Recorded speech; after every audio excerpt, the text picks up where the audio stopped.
তো বন্ধুরা আজকে দেখাবো হচ্ছে আপনাদের এমন একটা এক্সারসাইজ যেখানে আপনাদের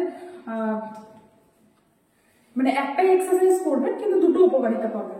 এক হচ্ছে বেলি ফ্যাট কমবে, আর হচ্ছে আন্ডার আর্মসের এক্সট্রা যে ফ্যাট থাকে ওটাও কমবে। তো প্রথমে এরকম ভাবে দাঁড়াবেন, দাঁড়িয়ে জাস্ট এইভাবে করবেন।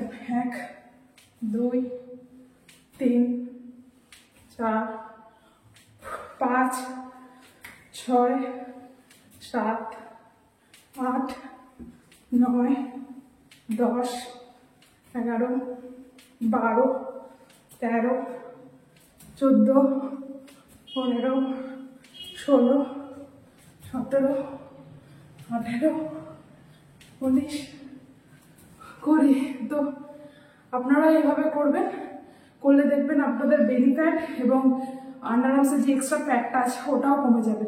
তো এটাকে আপনারা 5 বার করে 5টা সেটে করবেন, 20 বার করে 5টা সেটে করবেন। তো আপনারা মানে এইভাবেই করবেন।